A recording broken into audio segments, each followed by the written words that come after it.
Pension Board. All right. Well, good afternoon.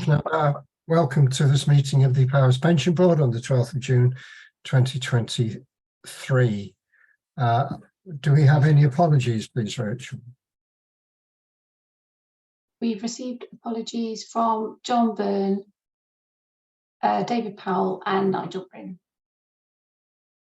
So we are therefore quorate. Yeah. Yes, we are. Thank you. So are there any declarations of interest?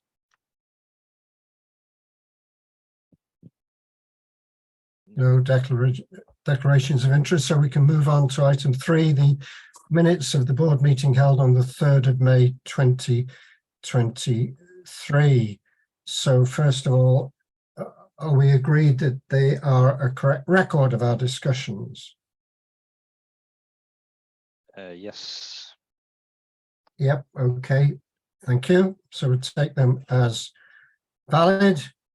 And in terms of matters arising, there were several pointers that left to the pension fund manager to review, and most of those are substantive items in their own right on today's agenda. So we needn't spend any more time on them now, unless any of you have a particular issue to raise that's not covered on the agenda. No, okay, thank you. So we can move now on to item 5, minutes of the Pension Investment Committee held on the 10th of March 2023.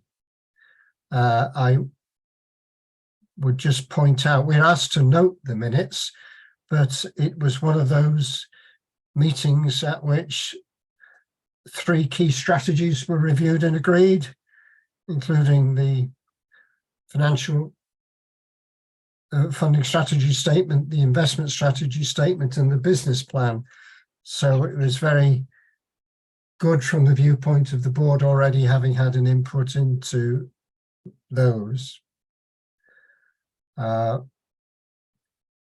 The committee did note the meeting and the minutes of the previous board meeting.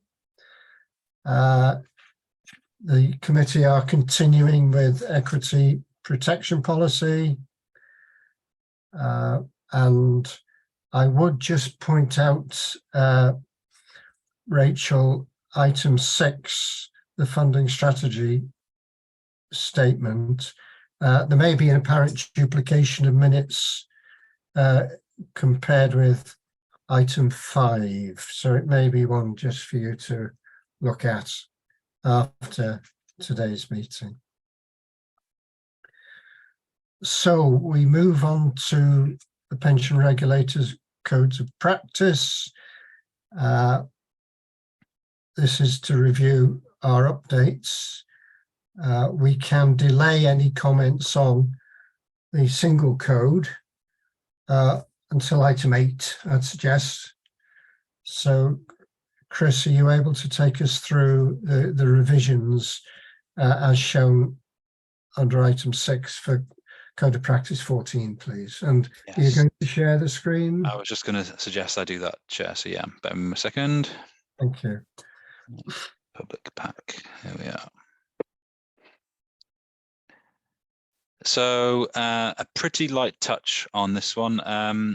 For those who might not be as familiar with the document, this is essentially where we have the opportunity to work with board to just review the existing code of practice that the pension regulator puts out, and each meeting we tend to review a couple of sections from the what's quite a large document actually. So ahead of this meeting, I've just revisited a couple of them. So if I'll just scroll straight down to those rather than looking at the other ones which we've looked at different times. This time we have done, I've updated, if I can find it, managing risks was the first one. And again, I think what we mentioned at the last meeting was if I change the scoring or the colours, I'd indicate that to the right of the table. Yeah. I haven't actually had to do that this time. I've left them all as they were, but I have just tweaked the commentary a little bit just to bring it up to date to make sure it's still relevant. So essentially, this is just how we cover risks, and obviously board will be well aware we've been taking several deeper dives into the risk register over the past 12 months or so. And we've updated the risk register accordingly and taken it to committee for their recommendation and approval appropriately. So nothing has been changed in this section in terms of scoring or colours. I have just updated commentary to reflect.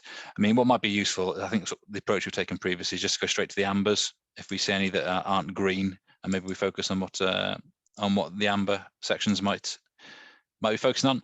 And essentially, this is looking at ongoing work, I guess is probably the best way to say it. The first one is looking at the employer covenants in relation to financial health of our employers in the fund. And as we know, there's an item later on where we're looking at employers as well. But this is looking at in particular about the employer covenant and working with the pension fund actuary. And that work is ongoing essentially as part of the valuation outcome. Going to work with the actuary to look at an update on the financial side of things when it comes to our employers and the risks attached to them in terms of the risk on the fund and employer strength. So we did this probably as part of the last valuation exercise as well, and since then as an interim period. So it makes sense now the actuaries had all the financial information in regards to our employers that we do as part of this valuation exercise as well.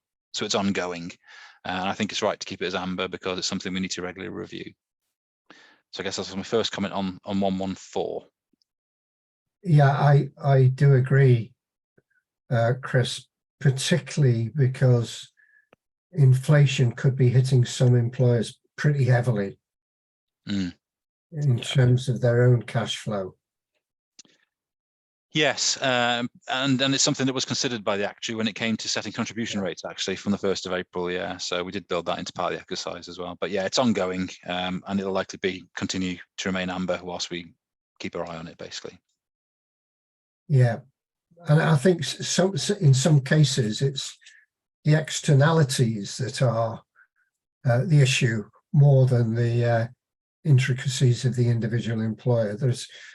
But there may be particular pressures on a handful of employers.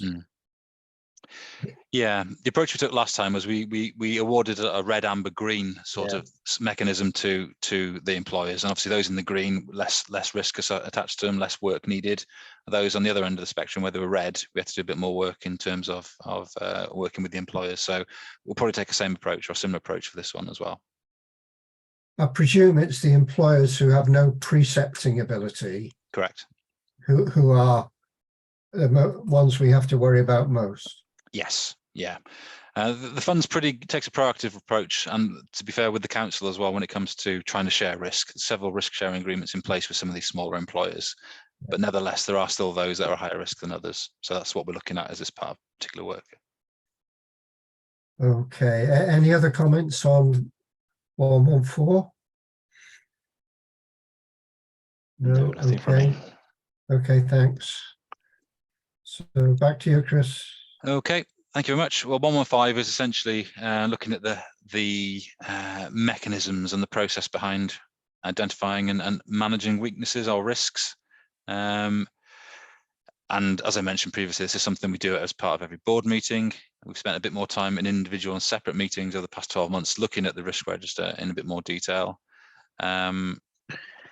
It's down as amber because I think it's just something that we need to regularly review. But again, there's nothing updated apart from a little bit of commentary on this, really. I think it just is what it is. I think it's amber and it should probably stay amber. Yeah, any comments, colleagues? No, in agreement with that, really. Thank you. The one thought I have is that we will later on come to discuss the possible attendance of the chair of the Scheme Advisory Board, who will have a much wider range of knowledge than any of us, a range of experiences of what other funds are doing. And I think I would propose that how we as a board deal with the risk register is something I'd like to share with the chair of SAB, just to get a response and a view as to whether that's a really good way forward or whether they're aware of any potential better ways. But as far as I'm concerned, the way we're doing it as a board is very manageable time-wise, the way we've handled it. And it's certainly very visibly appreciated by the committee in that it helps them manage their time by just being able to focus what come across as the clear big issues, rather than be, as it were, facing a significant series of waves. Yeah, and that was acknowledged outside of a committee meeting by a committee member to me separately as well, that it does help with their job as well. So yeah, that is appreciated. And perhaps I can take this opportunity to mention that the next committee meeting is likely to be a physical one in Llandrindod Yes. I think there's a hybrid option if any can't make it, but just so board members are aware of that.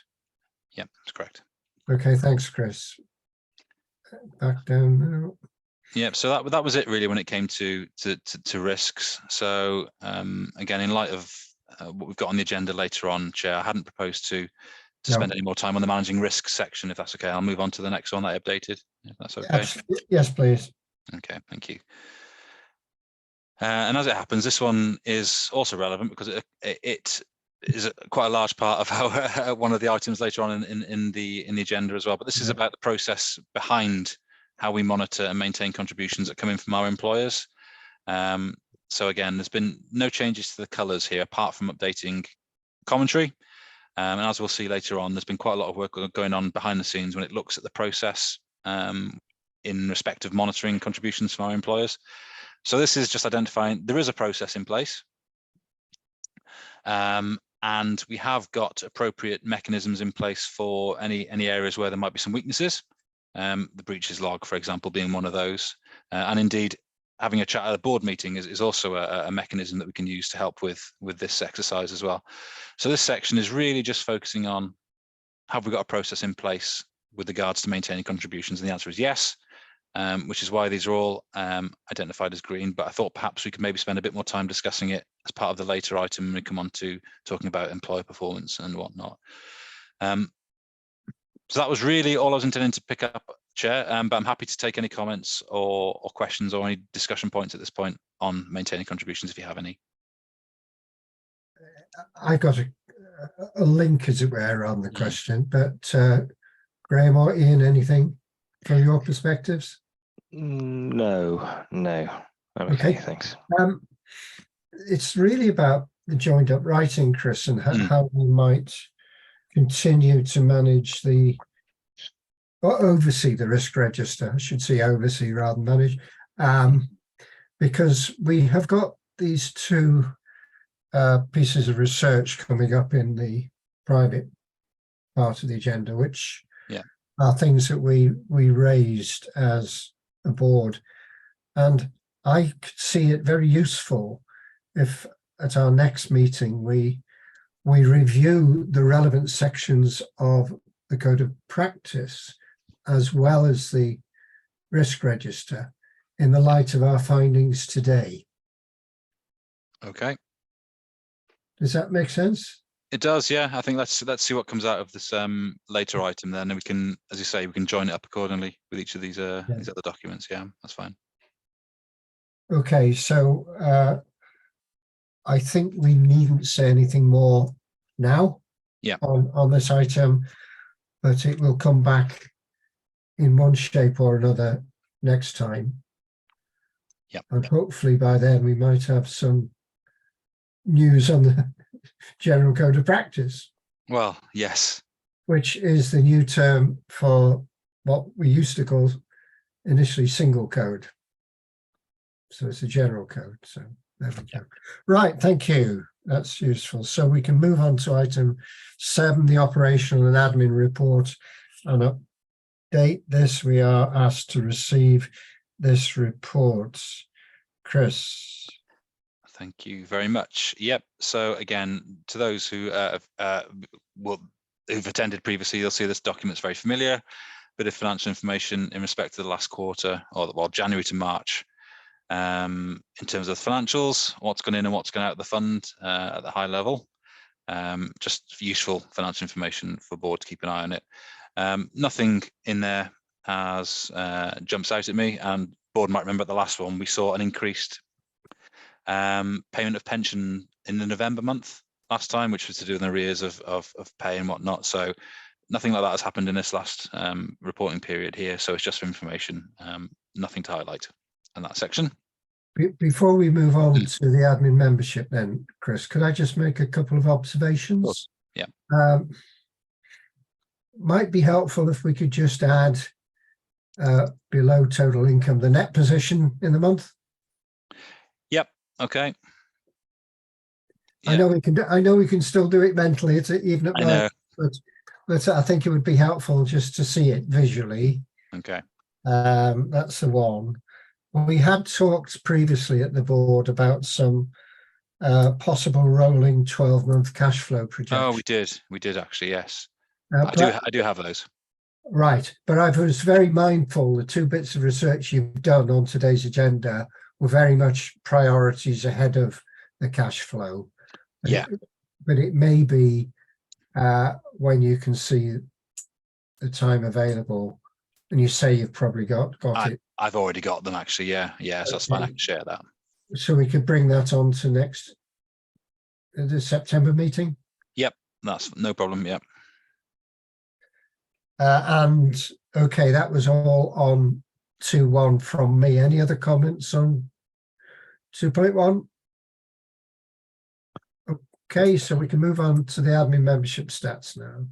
Okay, thank you. Board might remember that this is like the updated format that I'm able to present this now because of the reporting software. Again, nothing in there apart from a visual prompt to show that the scheme's a maturing scheme. Our deferred members and pensioner member numbers are growing each time I report them. The active membership hovers around the same figure, although it's slightly decreasing as we move forward. Just demonstrating that the fund is maturing, which is something we knew about and have known about for a long time. But just something we need to keep in mind when it comes to cash flows and how we manage the situation, etc. So again, for information purposes only, but you can see some numbers under the different categories, one being active members, and the next key one really is the status 4s, 5s and 6. 4 is a deferred member, so a scheme member who's left but not yet taken pension benefits. 5 is a pensioner member, so they have retired and in receipt of pension benefits. And 6 is a dependent pensioner, and that could be a child or somebody in receipt of a survivor's pension from a scheme member who may have deceased and passed away. Status 2 are those where we've been notified of a leaver by employers, and we are still working through processing the next stages, essentially, whether that is actually a deferred membership or a refund or an aggregation. So they're still being worked on. And status 9s are frozen refunds, so those who have left but have not yet had a payment of their refund for whatever reason. So those are the key statuses. Previously, I've reported all those who've left and those deceased records as well, but I think this is probably the key information that the board needs, which is why I've just narrowed it down to these member categories rather than everything else. Just wonder, Graham and Ian, are you happy with what we see in front of us? Does it give us enough information to draw any conclusions? Is there anything you think that might be lacking that would help us get that bigger picture? Sorry to put you on the spot, by the way. Yeah, no, it's fine. No, I think the figures there provide a good oversight, really, of everything. In terms of the undecided leave, the column 2, how far back do they go in terms of? Appreciate it's not always easy to probably contact even leavers, is it, at times? They will go back a while, actually. Some of them will know will be aggregations, for example, so, right, yeah. and potentially deferreds, which we know we haven't got to do something with for some time. Ideally, this column would be 0 because we're on top of the work and it's processed straight away, so we then move them into another membership category. But sometimes we're notified of erroneous leavers. Actually, there's a change in the system and it isn't actually leaver. So Right. we then have to look at that, and it might just be a change of Yeah. pay number, for example, as you'll know, Greg. Yeah, yeah, a transfer of position and Exactly. or what have you. Yeah. Yeah. So whilst the number looks a little bit high, it's not necessarily we have 1,000 records. We actually need to move into a different No. category. We just need Okay. to look at them. Yeah. So to answer your question though, I'd have to check. I don't know how far back. Yeah. They go. Yeah. No, as long as that explains really why it is quite a high number, isn't it? When you compare that to the number of active. Well, For exactly. example, isn't it? It's 20% of that figure, isn't it? Well, it So is, and if we moved all those across to the third category overnight, for example, because we did all the work, it'd be quite a significant increase. So it's a problem, not a problem, but it's a bit of work we're aware of, and we are looking at ways to try and be a bit more on top of it. Yeah. Yeah, and I'll pick one specific point up to do with this as part of one of the later items as well when it comes to KPIs. If that's okay. Okay. Yeah. Yeah, thanks very much, Graham. Ian, anything from your perspective that jumps out? Forgive me, I'm working off my phone, so it's quite small, so it may be there. But date-wise, is that a snapshot from a singular date, or is it? It is, yeah. So this is the snapshot basically at the end of the period. Would have been 31st of March, I think it was. Yeah, 31st of March 2023. And that date is higher up on the report, is it? Yeah. So it's looking at the period first. There we are. Trying to highlight it for you and see it on your phone. Yeah. Yeah, that's all I'd missed. That's all I was Yeah. No, it's okay. It's just going back to the deferreds again, the undecided leavers again, please.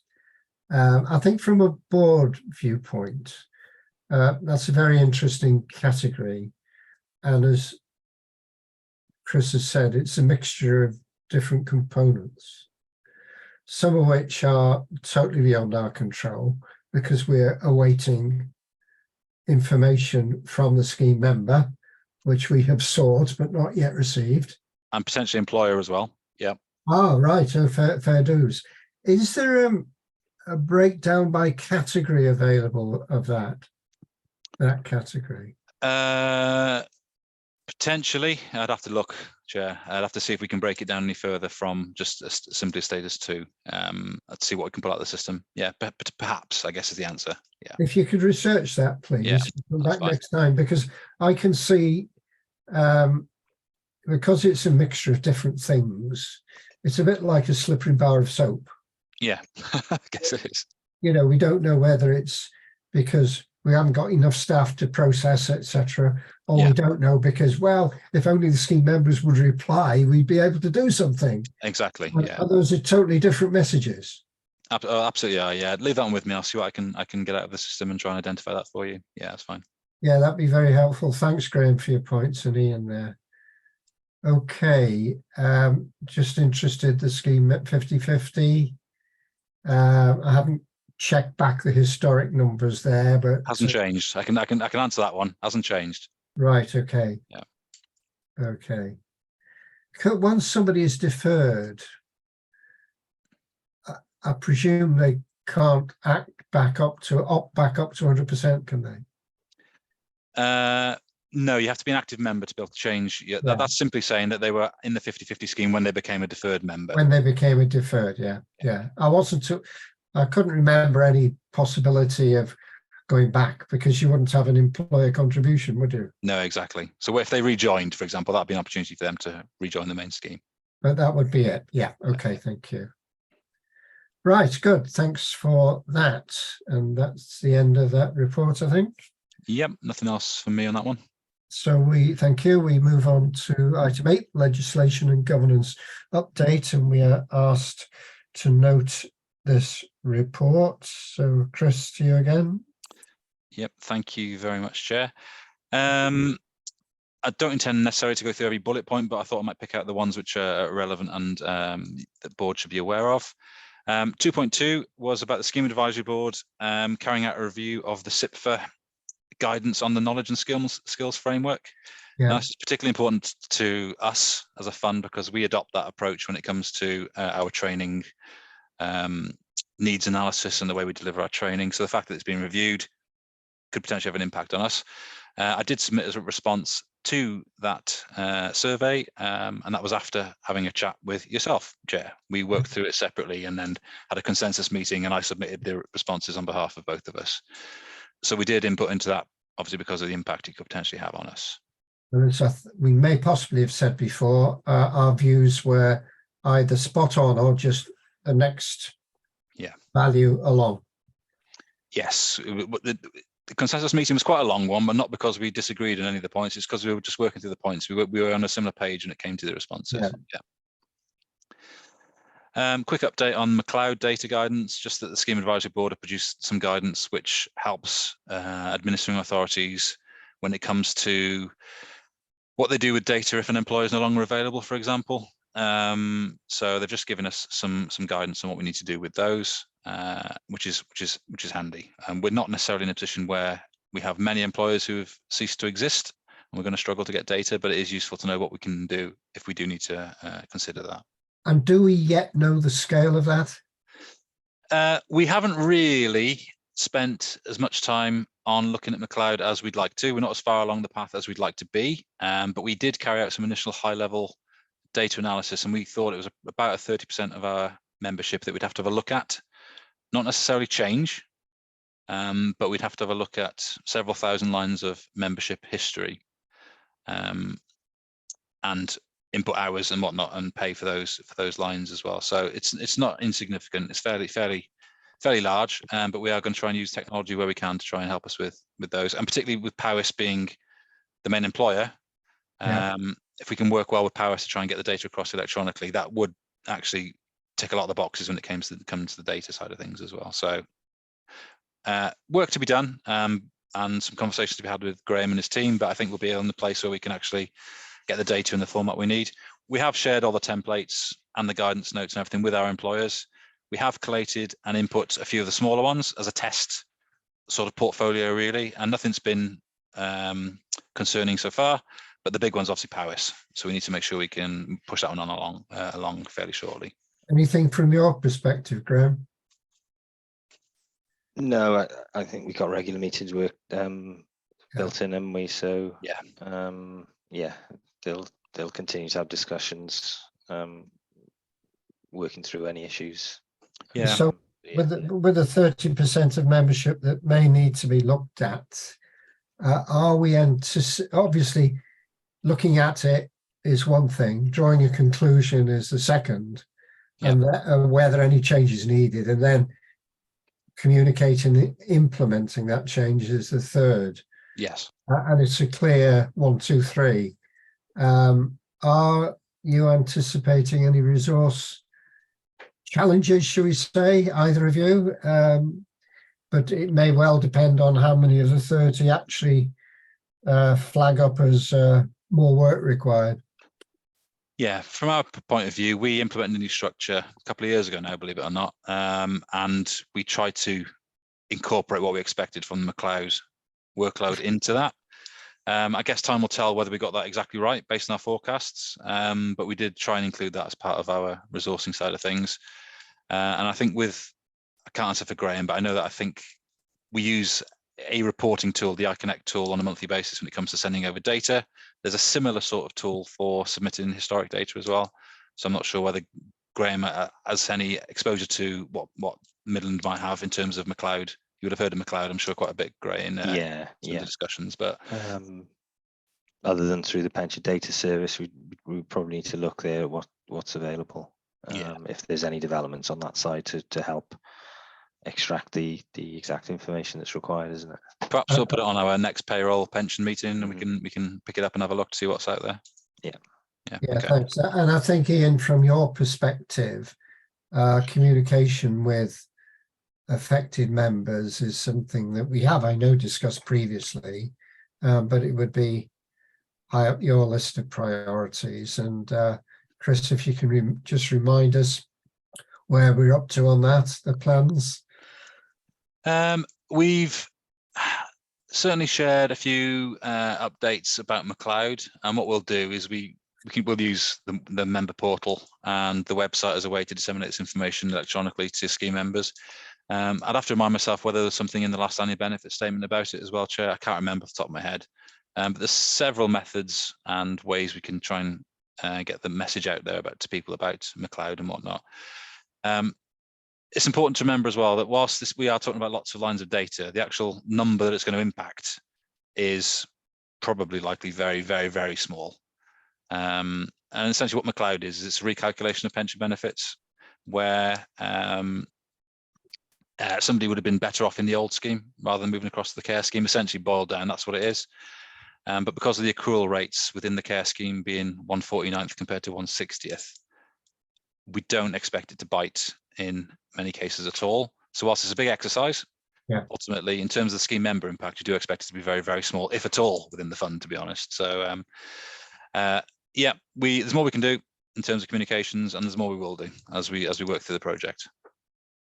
Thanks. You mentioned the upcoming annual benefit statements, which from memory is arranged the same way throughout the 8 funds in Wales. We use a communal document, I guess, a document template. Yes, and we all use the same administration system. Yeah. Yeah. So in the light of that, have you had discussions with your 7 peers as to whether it might be timely or otherwise to use the annual benefit statement as a potential communication route to alert them to McLeod? Not personally, I'm not involved in the process, but I can make sure that somebody in the team does and have those conversations. Yeah. Yeah. Okay. Thanks. I think that was the only issue I had on that aspect. Yeah, no problem. I'll let you know. Okay. Thanks. So okay. Yep. Thank you very much. Just 3.1s there for information, contribution rates, the scheme and pay bandings for scheme members from the 1st of April 2023. 3.2 is about a misalignment, no, is that the right word? Is about an issue that has cropped up as a result of the high inflationary environment that we find ourselves in. It's to do with the annual allowance and the revaluation of care benefits. So essentially, when you get to the end of financial year, there's 2 processes that are undertaken by the pensions admin team. One is to measure somebody's growth in pension benefits over the 12 months and measure that against the annual allowance threshold. But the other one is to revalue those accrued benefits by inflation to make sure it keeps pace with inflation as it goes. Because inflation was 10.1% at the end of September, that automatically or potentially means that some people might automatically break the annual allowance threshold just simply by being in the scheme revalued at that sort of rate. So there was an issue identified, and essentially the government have been looking at a way to try and align those two so that people don't just break the threshold automatically. So that's what this section is about, looking at a way to try and reflect that. So basically align the dates to be the tax year dates rather than the 1st of April potentially for revaluation. So some work's ongoing with the Scheme Advisory Board about that, and that is what that section is trying to describe, just basically saying to try and remove the imbalance between revaluation and annual allowance. Right. And what's the impact on that, other than the change of date? I get the change of date, they're moving it for consistency. Yeah. In terms of the Chancellor's, was it proposal to scrap the annual allowance? Yes. Well, no, increase the annual allowance threshold to 60,000 from 40,000. Right, okay. So it's still there. The lifetime allowance is gone. It's the threshold. Yes. Yeah, sorry. Yes, so, it's the threshold rather than the... Yeah. Yeah. So the fact that he hasn't opted to increase the annual allowance threshold means that probably a lot less scheme members are going to be affected now. So that will have helped. Yeah. But nevertheless, there might still be those up at that sort of area that might still be caught as a result of this. So it's that smaller group they're trying to rectify this for, really. Okay.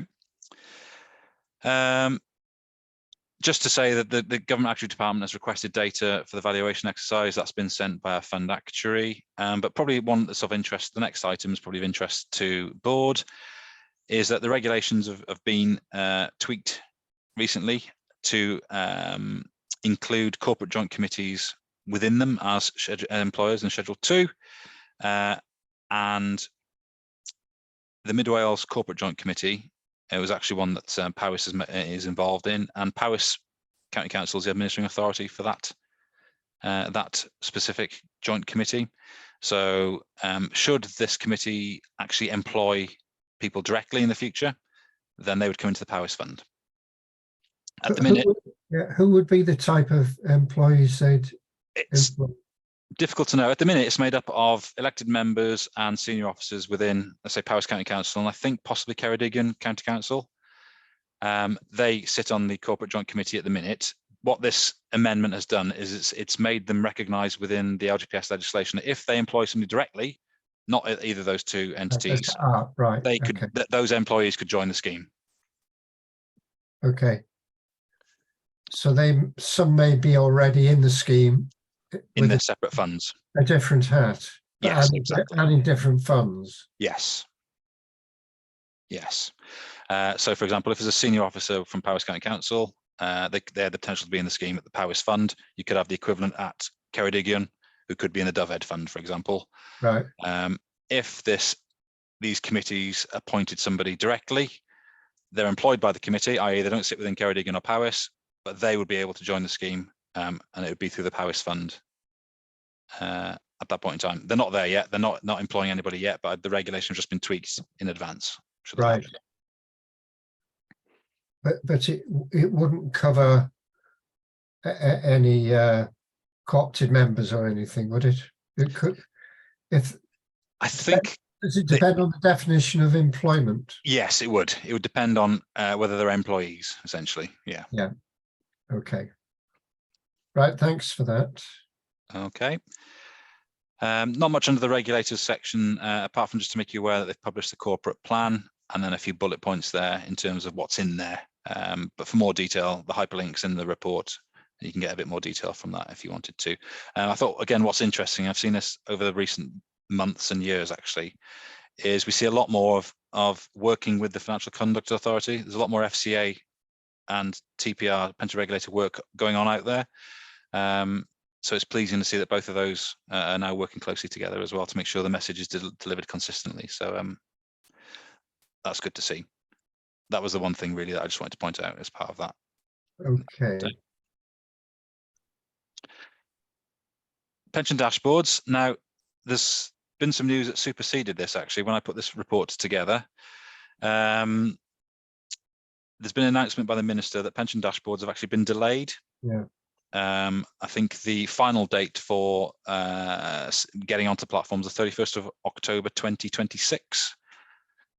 And that's obviously moved on quite a bit. We were expecting it quite a bit sooner than that. So the date's been pushed back. However, the message is still clear. Just because it's moved doesn't mean stop working on it, is essentially the message that we're being fed. And as it happens, we've already started working on it. And I had a meeting with the software providers a couple of weeks ago because we'd carried out an initial assessment of our data against what was expected from the pensions dashboard. And we fared very well, actually. We were well into the 90s in terms of the 90% in terms of the quality of our data. So already starting from a very good place, and with a few small-ish tweaks, we could improve that score even further.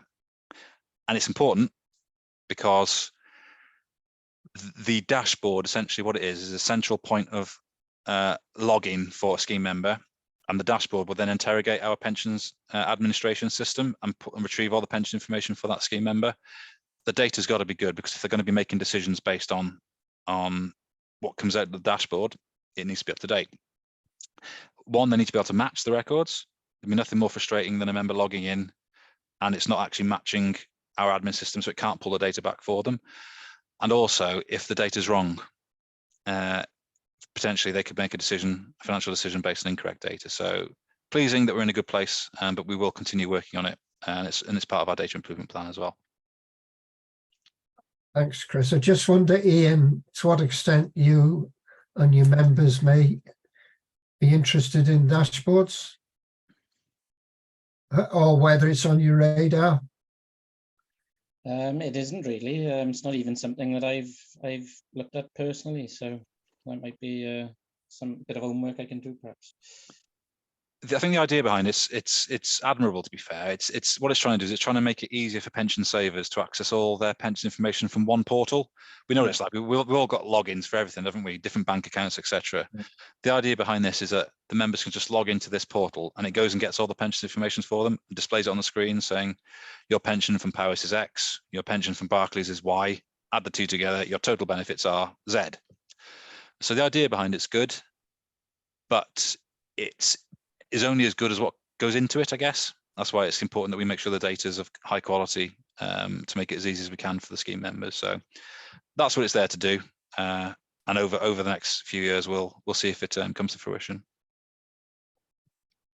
I think just reflecting on that and recognizing John couldn't be with us today, it may be something from a training viewpoint, Chris. It might be just worth doing a basics for board members. Yeah, could do. I might have some slides that are relevant as well. Yeah, that's fine. Oh, I can do that. Maybe at the next board meeting, I can just do a 10-15 minute session on dashboards or something. Yeah. Okay. Yeah. That's fine. Because as you say, the goalposts keep moving.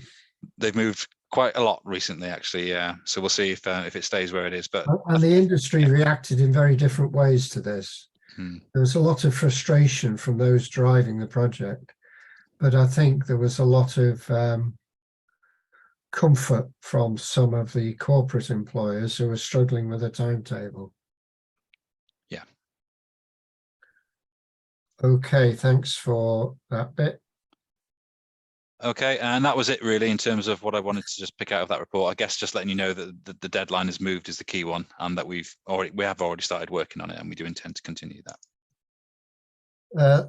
Thanks. I could perhaps just add briefly to that that the pension regulator is still waiting for the general code to be laid before Parliament. And I had a look at the website this morning, the regulator's website. There was nothing. It just indicated it's not yet in law. It didn't really give anything explicit on that, at least where I looked, giving more detail. There was hope to lay it before Parliament broke for the summer. It's online. I have got a link to the online elements of the website where it is. I'm adding that link to something I'm sending out to board members and Chris about the feedback from the ISEO, Sit for ISEO conference for pension board members. I've done a summary that's 90% complete of that, and I will send out that summary with the link after today's meeting. I didn't want to send it out earlier in case there's an issue as to whether it needed to formally be included in the pack or not. So Yeah. I think there's a degree of frustration by the regulator as to why it's taking so long, but there are other government priorities, I'm told. We then will need a discussion on, if it's an online portal, how we, all of us, manage that role. We've seen how we've dealt with code of practice in terms of board agendas and specific components and topics being covered. The LGA are going to map on behalf of LGPS, they're going to map the general code to the Code of Practice 14, and it'll be a bit of a gap analysis required then. But in many ways, it's far more sensible for LGA to do this on behalf of us all than everybody struggle with the same issue. Yeah, that'd be helpful. So that's my update on the code of practice. Okay. Okay, Yep, that was it from this report as well, Chair. any further comments, Gregory? No? No. Okay, thank you, in which case we can put that away and we can move on to the item 9, review of the risk register, to review the risk register and consider any new risks. I think the context is we did that deep dive onto the Yep. investment pillar. We made some specific recommendations, and we also left a number for Chris to further research. And I'm presuming what this is now, Chris, is the outcome of all that. Correct. So if you could, and I've got my notes in the last minute here. So if you could talk us through where they have led us to, please. Yeah. Ultimately, what you see in front of you is a lot of the feedback from the session we did was about commentary. We felt as though the commentary was a little bit lacking, particularly in this pillar rather than the rest. So the main changes to this one are around the controls and actions comments, to try and make it clearer what we're doing as part of our controls and actions to try and mitigate those risks and bring them down to the scores. I think I actually went through and updated all the commentary, controls and actions. So I hadn't really intended to go through and just read them all back to you. It was just to let you know that I've done them. And as a result, I do think it reads a lot better as well, personally. I think it was a little bit thin for those who might not understand what's going on this document. I think adding the extra commentary now from board's recommendations really helped. So that was it for this one, Chair. It was basically just for your information, say I've done it. Over to you for any comments, really. Right, I appreciate that. Thanks, Chris. The ones I've been most interested in just looking at together are 7 and 8, to do with the WPP and the pooling of pension fund assets with other funds.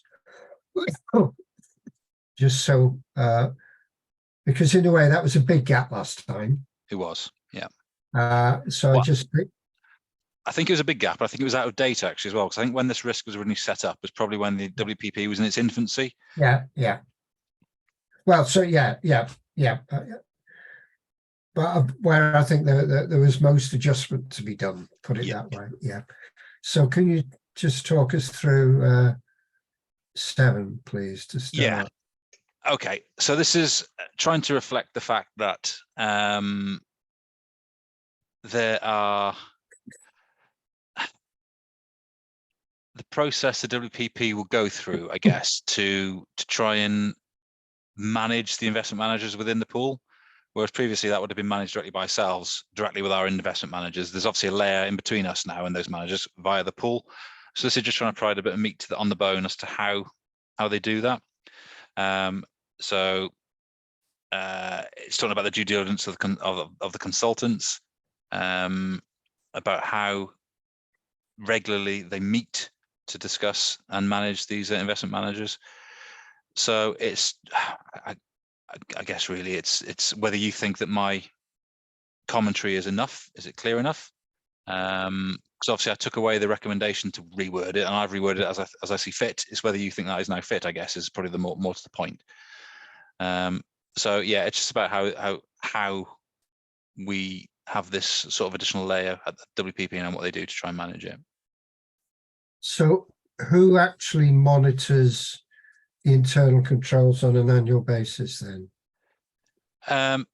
Where is that? Where does that rest? It sits at the WPP, so it'd be with Link and Russell Investments ultimately. Okay. And then what they would do was, if they felt somebody was not delivering, they'd make a recommendation to us as officers initially to say, look, we think this manager's not doing what we need to do. Here's what we can do to try and rectify it, whether it be change them, remove them completely, or have a word with them. And ultimately, I guess the decision to change the manager might actually be with the Joint Governance Committee at WPP. Yeah.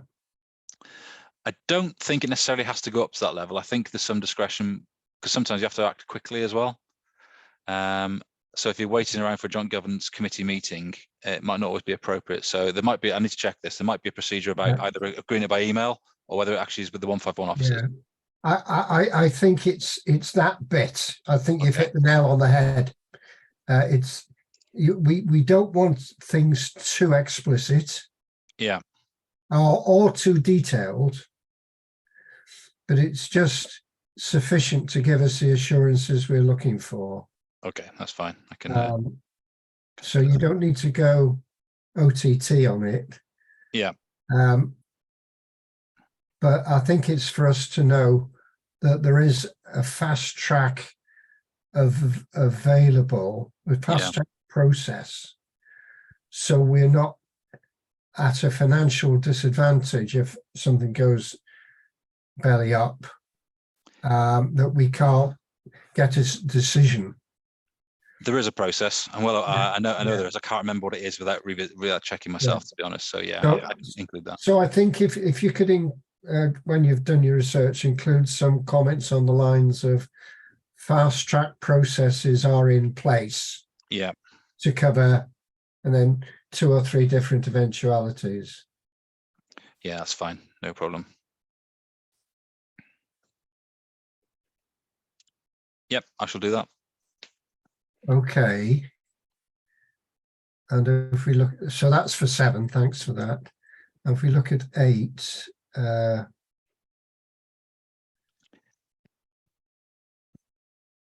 the issue on 8 to me was about the monitoring of costs and monitoring of savings. And I think it's process around how do we do it as well. The first one's looking at what happens if a manager's not performing, Yeah, and this one's looking at what's the process about you pooling your funds. yeah. So this is trying to provide some reassurance that when it comes to designing the sub funds, as an example, there's lots of meetings that take place at section 151 officer, and then obviously joint governance committee Yeah, level as well, and regular meetings with Russell Investments, Hyman's as the oversight advisor at the pool. yeah. So again, it's whether you think that commentary is appropriate, I guess. I think the issue here for me may be covered by that phrase, full participation of the pension fund in all pooling development. Yeah.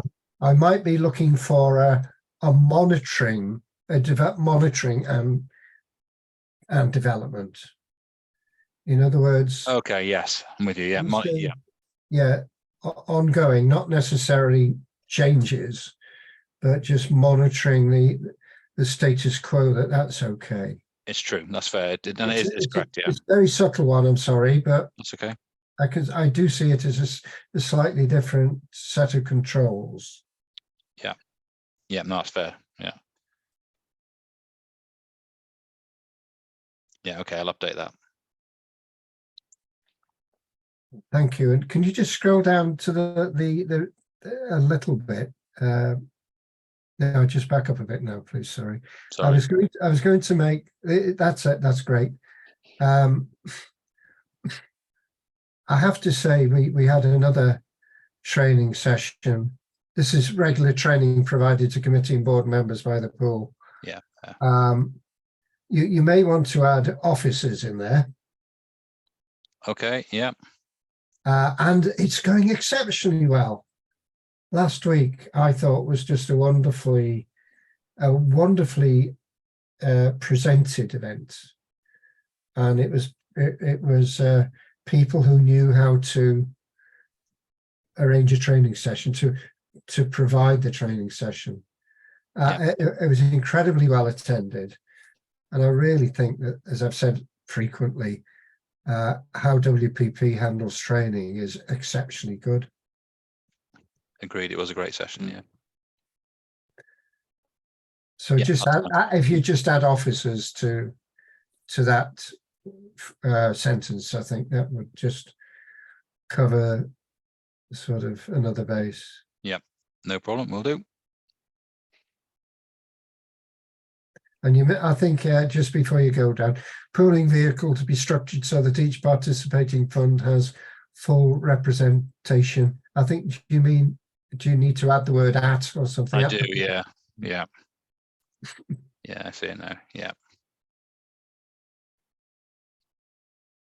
Yeah, so no, that I'm really pleased with how that looks. I think those were the main areas I wanted to focus in on. Okay. I didn't spot anything else I felt I needed to raise, but if Graham or Ian have got anything, I know it's difficult for Ian seeing that on the phone. Yeah. No, nothing further. I on the fair realise comments you made. it's not your area, Graham, either. So you've got skills where we need them on the admin's benefit side. So But Graham I'm sure Graham manages a risk register as well, so I'm sure he's well aware of wording and whatnot on them. So. Yeah. no, Oh yes. fair point. Fair point. Yeah. Okay. Are we with the subject to those minor changes I've requested? This, I presume, will go on to the July committee. It will, yeah. With these changes incorporated? Oh yes, I'll change them again now, and I'll recirculate it through board. But the intention is that, providing I get those wordings correct, that'll be the version that goes to committee, not this one in front of you now. Yeah. Yeah, that's great. Okay, so we look forward to seeing that updated version. Yep. And thank you, colleagues, for comments on the risk register. So if we're happy to move on, item 10, the standing items with no updates required. And we start with a breaches register. And we see two old friends there, don't we, Chris? We do. Again, these are to do with frozen